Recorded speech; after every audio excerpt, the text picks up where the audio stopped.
Qual é o objetivo de Deus com o sábado? No estudo de hoje, nós vamos nos aprofundar nesse tema, analisando a história de um paralítico que foi curado por Jesus em um sábado. É agora, programa Escola Bíblica.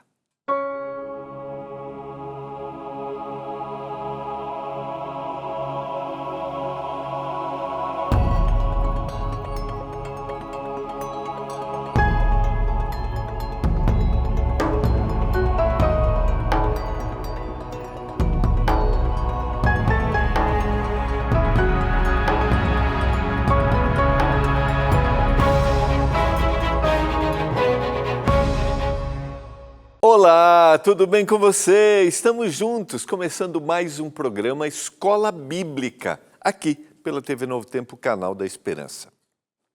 Estamos estudando a nossa revista Esperança, Eu Creio, grandes ensinamentos, grandes doutrinas que devem fazer parte daquele que se diz um cristão. E se você quer conhecer mais sobre o cristianismo, se você quer aprofundar ainda mais seu conhecimento bíblico, essa é a nossa revista Esperança, produzida pelo nosso Departamento de Escola Bíblica. Quero te convidar, estamos estudando o tema sobre o sábado, é a lição número 9.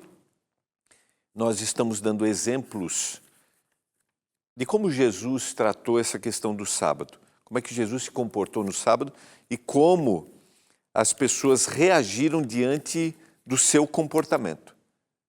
Lição número 9, o sábado, parte 2. Por que a gente está aprofundando um pouquinho mais o tema do sábado? Porque esse é um tema que alguns têm dúvidas e a gente vai trabalhar um pouquinho mais, né? Por que eu devo guardar o sábado? A gente vai aprofundar qual é o grande objetivo do sábado. A partir de amanhã a gente vai trabalhar um pouquinho por que a maioria das pessoas guarda o domingo? Será que se eu não guardar o sábado, dentro de uma linguagem espiritual, eu estou perdido? Então a gente vai trabalhar um pouquinho mais ao longo dessa semana. Quero te convidar, como eu tenho dito desde semana passada, né, sem nenhum preconceito, vamos aprofundar em histórias bíblicas que apresentam o tema do sábado, tá bom? Quero lembrar você que você pode pedir a sua revista, é só ligar para a nossa equipe agora, está pronta para te atender, 0 Operadora 12 21 27 31 21. 0 Operadora 12 21 27 31 21. Quero lembrar você que também você pode pedir aí pelo WhatsApp, é o 129, desculpe, né? Esse é outro. 129 82 44 44 49, tá? Só você escrever que você quer receber a sua revista Esperança, ele vai te encaminhar para o site, tá? Que é o novotempo.com/escola bíblica. Só que você pode pedir o atendimento só pelo WhatsApp. Daí você persiste ali, não, eu quero ser atendido por aqui. Combinado? Então vamos repetir o telefone bem devagarinho. 0 Operadora 12 21 27 31 21. Ou o nosso WhatsApp 12 9 82 44 44 49. Só quero lembrar você, antes da oração, rapidinho, que nós estamos na nossa campanha, eu não tenho falado mais sobre isso, a nossa campanha na próxima temporada, se você preencher aquela parte final que está aí na revista, que tem as perguntinhas, são 3 perguntinhas para cada tema, se você responder, enviar para a gente, tá? E escrever para a gente no WhatsApp do programa, o que você aprendeu com a revista Eu Creio? Aí o WhatsApp do programa aparecendo, ó, agora aqui, ó, 12981091268, esse aí, se você mandar o que você aprendeu e respondeu, nós vamos escolher a melhor frase e aí você vai vir para cá, vamos trazer você, qualquer lugar do Brasil, para você passar um dia conhecendo a Novo Tempo e eu vou entregar o seu certificado aqui no programa. Então, participa e talvez sua frase pode ser a escolhida, tá bom? Vamos orar e vamos ao tema de hoje. Vamos aprofundar um pouquinho mais como Jesus via o sábado e como ele foi tratado diante das suas ações no sábado. Será que ele estava transgredindo? A gente viu ontem, né? Jesus tinha o objetivo de salvar. A gente vai aprofundar hoje, porque é lícito fazer o bem aos sábados. Vamos orar? Obrigado, Senhor, porque estamos juntos para estudar a Tua palavra mais uma vez. nos dê compreensão, que o texto bíblico nos impressione, que a gente entenda que quando o Senhor dá uma orientação na Bíblia, o Senhor quer o nosso bem, o Senhor tem um objetivo maior, e que a gente perceba que o sábado é uma bênção que o Senhor está dando para cada um de nós. Eu clamo por isso. Que a bênção do Senhor esteja sobre cada um dos nossos telespectadores, eu suplico, em nome de Jesus. Amém. Vamos lá, quero convidar você a abrir sua Bíblia. Hoje você pode abrir, vou analisar a história que está no Evangelho de João, o capítulo 5. Quero, mais uma vez, dizer para você que a Bíblia não é simplesmente um livro para descrever histórias. Não é um livro de histórias. A Bíblia é um livro onde as histórias têm uma verdade para ser apresentada. Talvez essa seja a grande diferença quando nós nos aproximamos do texto bíblico, quando a gente vai à Bíblia. Por isso, se você lê a Bíblia normalmente, que você vá, o que o Senhor tem para me ensinar como princípio de vida? Que verdade Ele tem para me ensinar aqui? Se você não lê a Bíblia normalmente, quero te convidar a ler o texto bíblico e deixar que a Bíblia te impressione. Deixar que o texto bíblico te impressione, que é o que nós vamos perceber hoje. Vamos para o nosso estudo. Nós vamos aprofundar então o tema do sábado, o texto que está em São João capítulo 5, versos 1 a 18. Em realidade, aqui há a descrição dessa cura, mas a história vai continuando a partir do verso 19 e há uma ligação direta, porque aí Jesus vai falar exatamente, porque há um questionamento, a gente vai ver, sobre o comportamento de Jesus no sábado, e o Senhor vai dizer que meu Pai trabalha até agora e eu trabalho também. Que trabalho é esse, né? E ele vai fazer uma ligação do que o Pai está fazendo e o que o Pai deseja através dele, Jesus Cristo. Tá? Então vamos lá.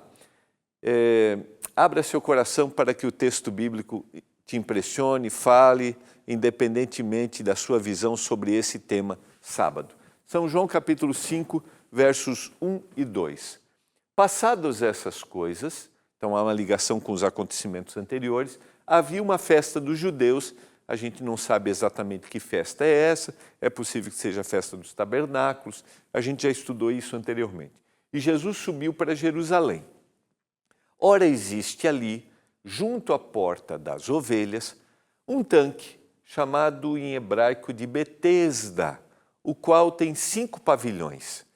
A palavra originalmente pode dar a ideia de casa de misericórdia, casa da graça, mas esse era um local de esperança para aqueles que se dirigiam ali. Por quê? Vamos continuar. Nestes jazia uma multidão de enfermos, cegos, coxos, paralíticos, esperando que se movesse água. Porquanto um anjo descia em certo tempo, agitando-a, e o primeiro que entrava no tanque, uma vez agitada a água, sarava de qualquer doença que tivesse. Você percebe que esse texto aqui, ele foi digitado entre colchetes, e ele está assim também no texto bíblico. Quando você tem entre colchetes, significa que não está na maior parte dos manuscritos nesse processo de composição, tá? Mas você percebe na sequência que tem que ter um sentido porque esse texto está aqui. Há uma explicação, ou seja, havia naquele grupo de pessoas, enfermos, cegos, coxos e paralíticos, essa esperança de que houvesse ali uma ação milagrosa para que eles fossem curados. Eu estou falando para você que talvez esteja nesse processo de espera milagrosa, algo que você deseja. Você tem esse desejo no coração? Você espera que um fator da sua vida, uma situação, seja transformada e você tem buscado ao Senhor para isso? Perceba a continuação dessa história e como ela é descrita. Estava ali um homem enfermo havia 38 anos. Jesus, vendo-o deitado e sabendo que estava assim há muito tempo, perguntou-lhe: queres ser curado? São aquelas aquelas descrições bíblicas que a gente tem que pensar um pouquinho, talvez você já tenha ouvido isso, né? Essa é das perguntas óbvias, mas Jesus sempre tem um objetivo ao fazer esta pergunta. E há uma outra informação importante, né?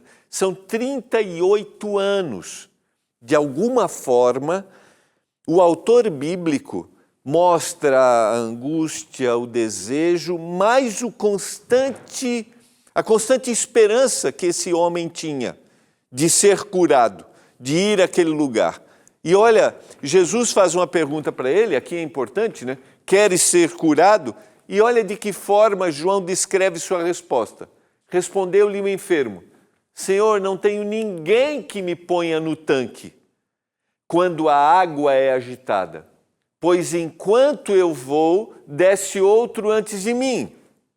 Você vê que ele não apresenta uma resposta imediata que seria mais lógica. Qual é a resposta mais lógica para alguém que está há 38 anos esperando por uma cura? Quando alguém diz assim, você quer ser curado? Eu estou aqui, eu quero ser curado? Sim, eu quero. Você percebe que ele já vai apresentar aqui as dificuldades que ele tem, mas ninguém me conduz, ninguém soluciona o meu problema. Alguns fazem aqui aplicações de que ele não focou na pergunta de Jesus, mas ele está focado nos bloqueios internos. Não é esse o objetivo. E você percebe que, de alguma forma, ele vai receber aquela cura sem reconhecer exatamente quem o curou. Porque o texto tem uma ideia muito mais ampla. A ideia é, vocês estão preparados para seguirem ao Senhor Jesus? Vocês estão preparados para aceitarem o Senhor Jesus como Salvador? Vocês estão preparados para receber desse Jesus a salvação? E é isso que o capítulo inteiro vai apresentar. Quando a gente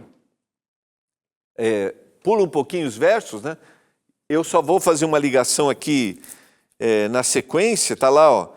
Verso 39, examinai as Escrituras porque julgais ter nelas a vida eterna, e são elas mesmas que testificam de mim. Contudo, não quereis vir a mim para terdes vida eterna. De alguma forma, o diálogo com este paralítico, com esse que está enfermo, o diálogo reflete aquilo que este povo vivia. Ou seja, não reconheciam quem era Jesus e Jesus estava ali pronto para salvá-los. Dá para entender? Fica claro isso para você? Então, Jesus está querendo, através dessa história, dizer uma coisa: eu estou aqui para salvar vocês. E vocês devem ir à palavra e entenderem que a palavra é para salvar vocês. Mas a palavra fala de mim e vocês não querem me aceitar. Tem horas que a palavra diz claramente para a gente algumas coisas, só que às vezes nós parece que nos bloqueamos mentalmente, presos pela tradição, por aquilo que a gente faz a vida inteira, que era o que acontecia com esse povo. Vamos na sequência, vamos lá. Então lhe disse Jesus, levanta-te, toma o teu leito e anda. E imediatamente o homem se viu curado e tomando o leito pôs-se a andar. E aqui vem a informação. E aquele dia era sábado. Por isso, disseram os judeus ao que fora curado: hoje é sábado e não te é lícito carregar o leito. De acordo com o quê? Não com o ensinamento bíblico, não com a revelação do Senhor, mas de acordo com a tradição judaica. Aquelas tradições que nós já falamos aqui, para você que está acompanhando, que foram criadas como se adendos, emendas à lei, o Senhor disse, não, mas vou criar uma outra situação. Não, isso não pode. Não pode andar no meio da plantação, porque senão você vai estar debulhando o trigo, se tiver no seu tornozelo. Não pode carregar o leito. Você percebe que a tradição fez com que eles bloqueassem a bênção de olhar o que o Senhor estava fazendo, salvando. Ao que ele lhes respondeu: o mesmo que me curou me disse: toma o teu leito e anda. Eu estou te libertando, anda, você está liberto. Aquele que me curou disse isso. Quando o Senhor está realizando um milagre na vida da gente, Ele está nos libertando, está nos dando uma nova oportunidade. Só que eles, presos à tradição, não tinham essa percepção. Perguntaram-lhe eles: quem é o homem que te disse: toma o teu leito e anda? Mas o que fora curado não sabia quem era, porque Jesus se havia retirado por haver muita gente naquele lugar. A palavra retirado ali, originalmente, ela dá a ideia de como se ele tivesse se esquivado. Estou saindo, fiz a cura, realizei a cura e agora eu estou saindo. E fica evidente que aquele homem não teve percepção clara de quem era aquele que estava fazendo o milagre na vida dele. Sequência, vamos aprofundar. Mais tarde, Jesus o encontrou no templo e lhe disse: olha que já estás curado, não peques mais, para que não te suceda coisa pior. O homem retirou-se e disse aos judeus que fora Jesus quem o havia curado. Lembra que até aqui a gente não tem milagres. A partir daqui, esses milagres começam no Evangelho de João, né? Eles são muito mais restritos, mas a partir daqui eles começam a se tornar, no Evangelho de João, conhecidos. Até porque João não enfatiza a palavra, não usa a palavra milagre. João usa no seu Evangelho a palavra sinal. Então, Jesus está sendo apresentado aqui com sinais que ele faz para que ele seja reconhecido como Filho de Deus. E os judeus perseguiam Jesus, verso 16 e 17, dizendo: porque fazia estas coisas no sábado. Mas ele lhes disse: meu Pai trabalha até agora, e eu trabalho também. E qual é o trabalho que o Senhor faz? Vamos colocar a tela inteira aqui, só para a gente, que eu quero que fique bem visível essa frase aqui, ó. Trabalho de redimir e de cuidar, de salvar a humanidade. Meu Pai trabalha até agora. Então perceba, a tradição, o olhar para o sábado como não devo fazer e não como a bênção que Jesus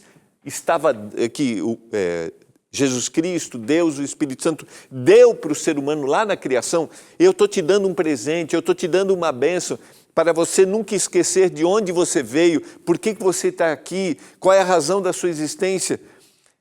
O prender-se à tradição fez com que eles não visualizassem mais que o sábado era uma bênção. E agora, eles estavam condenando Jesus e não tiveram, no lugar onde era a casa da misericórdia, a casa da graça, ou seja, o Senhor está oferecendo algo, né, de graça, de forma...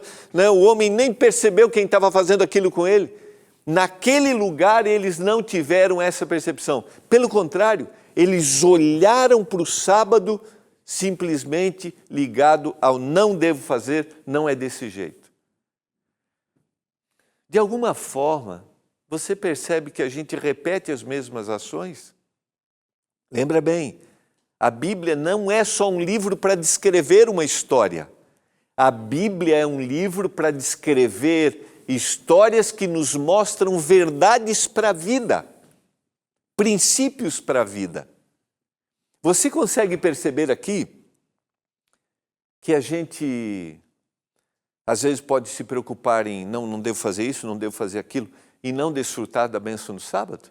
Eu citei isso já, vou repetir.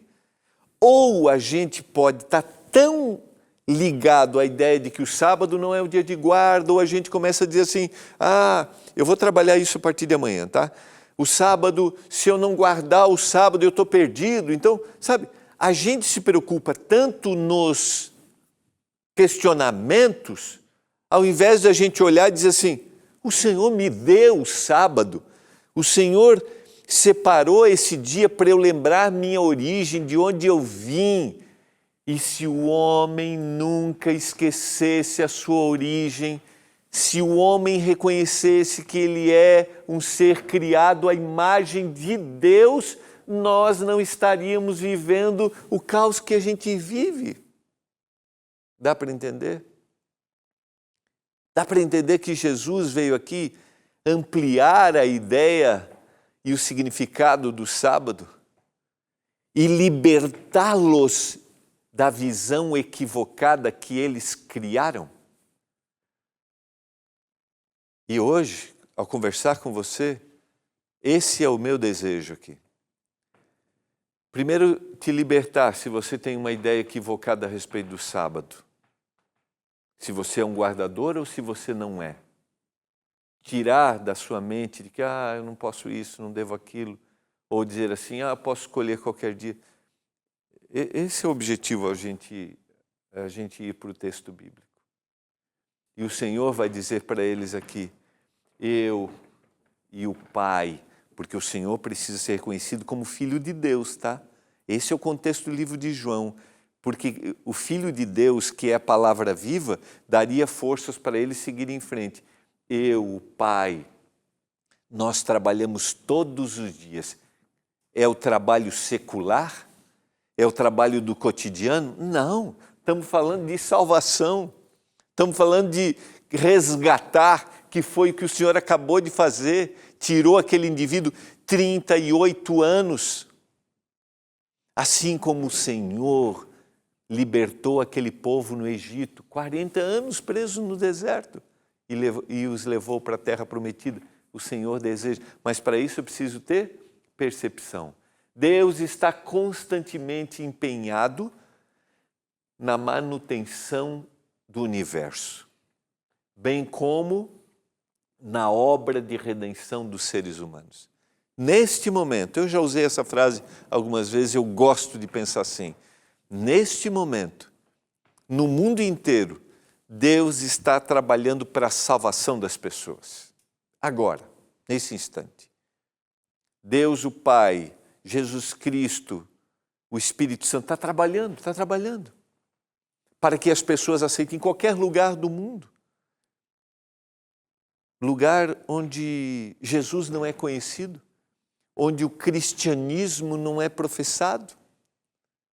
E a gente tem a maior parte das crenças no mundo não são de origem, não são cristãs, não são. E o Senhor está trabalhando para a salvação em todo momento. E o Senhor está se revelando, e revelando verdades da palavra como verdades do sábado. Verdades, nem todas essas verdades são reconhecidas em todos os lugares. Nem todas essas verdades são aceitas em todos os lugares. Mas isso não significa que ela não seja uma verdade e que aquele que não aceita esta verdade por várias razões, até por não conhecer, vai estar perdido. Eu vou trabalhar isso a partir de amanhã. Dá para entender? Mas ela não deixa de ser uma verdade, não deixa de ser uma bênção. O que eu preciso fazer? Abrir os meus olhos, como aqueles que condenavam Jesus precisavam, como aquele que foi curado precisava. Jesus estava participando nesta constante atividade divina de redenção, uma atividade inteiramente compatível com a intenção do sábado. Por que está ali? Por que a cura no sábado? Por que ir naquele lugar? Porque o Senhor deseja salvar. Essa é a constante atividade divina. E essa é a intenção pela qual o Senhor nos deixou o sábado. Porque o sábado vai lembrar que eu vim de Jesus Cristo, que Ele fez tudo, Ele criou, Ele mantém todas as coisas. E também, o sábado vai lembrar que o Senhor me salvou, que eu preciso dEle e que eu preciso ser transformado por Ele. Dá para entender que o sábado é um sinal de redenção, é um sinal de salvação, que é o que Jesus faz exatamente nesse dia. Esta é uma atividade inteiramente compatível com a intenção do sábado. Atividade divina para salvar. Você consegue ter essa percepção? Quando a gente vai para o texto bíblico, em todo o capítulo 5, que começou com a cura do paralítico, quando a gente vai analisando, e eu volto aqui para ler para você, como, verso 41, eu não aceito a glória que vem dos homens. Sei, entretanto, que não tendes em vós o amor de Deus. Eu vim em nome do meu Pai, e não me recebeis. Se outro vier no seu próprio nome, certamente o recebereis. Como podereis crer vós, os que aceitais glórias uns dos outros, e contudo não procurais a glória que vem do Deus único? Como? Se vocês não tiverem a percepção de que eu estou revelando o amor do Pai para salvar vocês. Como? Se vocês estão preocupados com as glórias terrenas, se vocês estão preocupados com a tradição terrena e não têm a percepção clara de que eu desejo salvar você, de que o Pai deseja salvar você, é isso que Jesus está dizendo. Eu quero te motivar. Mande uma mensagem agora, peça a sua revista. Estude com a gente. 0 operadora 12 21 27 31 21. Estude e entenda que o sábado revela a criação. O sábado revela a redenção. Aquilo que o Senhor deseja fazer por mim e por você, como Ele fez naquele dia para aquele homem, sem ele, em realidade, reconhecer verdadeiramente o Senhor Jesus. Você deseja isso? Você deseja ter sensibilidade? Não vamos deixar que a visão da tradição, do que a gente ouviu a vida inteira, que nos falaram, nos ensinaram, nos tire a sensibilidade do poder, da bênção que é a salvação em Jesus Cristo. E nesse caso, a revelação que vem através do sábado. Você quer isso? Eu quero orar nesse momento. Eu sei que não é fácil, eu sei que não é simples. A gente, muitas vezes, tirar, sabe, dos nossos olhos, assim, parece que às vezes a gente não percebe. Eu sei que não é fácil, não é simples. Mas você quer pedir agora que o Espírito Santo atue na sua mente para quando você abrir o texto bíblico você tenha essa percepção? Porque não sou eu que estou dizendo, querido, é a palavra. Eu quero orar nesse momento, para que a gente seja impressionado pela palavra do Senhor. Vamos orar. Pai do céu, eu imagino a dificuldade que muitos que estão nos assistindo têm de entenderem a questão do sábado, de mudarem, de tomarem decisões. E eu clamo, em nome de Jesus, que o Espírito Santo dê forças, dê iluminação, dê entendimento. Eu clamo, meu Deus. E a gente que tem observado o sábado, que a gente viva a bênção do sábado para testemunhar para o mundo inteiro, em nome de Jesus. Amém. Foi muito bom estarmos juntos nesses momentos. Eu espero que esse estudo que a gente está fazendo esteja ampliando a sua visão sobre esse tema, que é o tema do sábado, uma bênção de Deus para a nossa vida. A gente se vê amanhã, tá bom? Tchau.